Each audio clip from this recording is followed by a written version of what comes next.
शासन पिया आया बसहाई ननदो के भाषण पिया और कि जदि रही जे रहनिया तो घरे पाका बोलाइब प्रशासन पिया तो का कहे के बा कि तू ही बाड़ू घर के अरे मलकिनिया हमार सार के बहिनिया नु हो अतहल खातिर कि तोहरे नाम कद बघर आ जमीनिया ना बना तू नकिनिया बघर आ जमीनिया ना बना तू नकिनिया नु हो रोज रोजे के घरवा में शासन पिया अब सहाई ना ननदो के भाषण पिया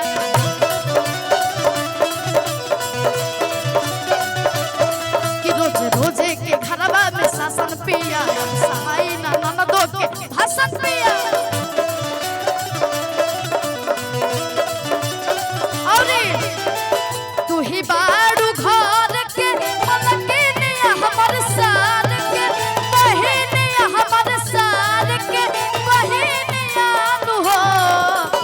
अच्छा तनी अगर बढ़िया लगता हमरा भैया लोग के तो तनी हमरा साथे तनी ठुमका लगा के आ तोहरे नाम कद बखर आ जमीनिया ना बना तू नगिनिया नु हो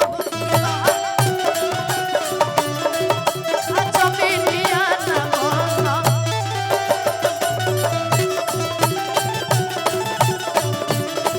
जमीनिया ना बना तू नगिनिया नु हो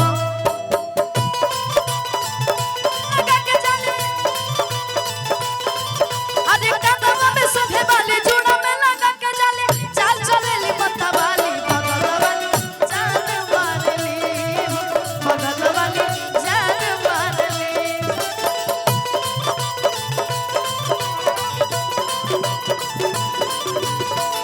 वाली बगल वाली जान मारली वाली जान मारली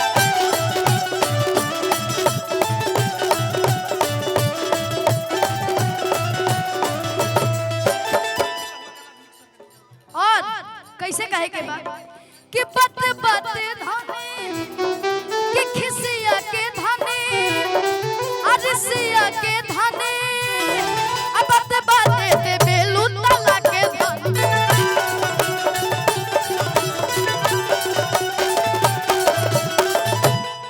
खिसिया के धनी रसिया के धनी अब बात बात दे बेलू तला के धनी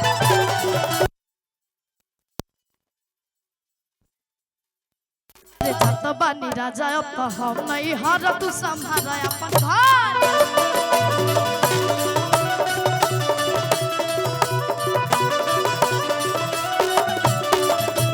सुनी घर के काथा हमार माथा जाला जर बात लागेला जहर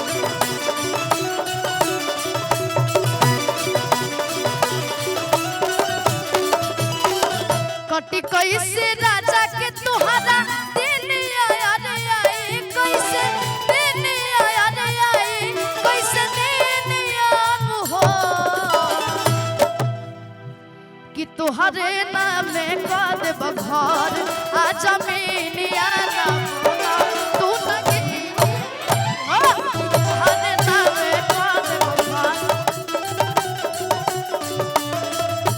नगिनिया नु हो कि तुहरे नाम कद बघर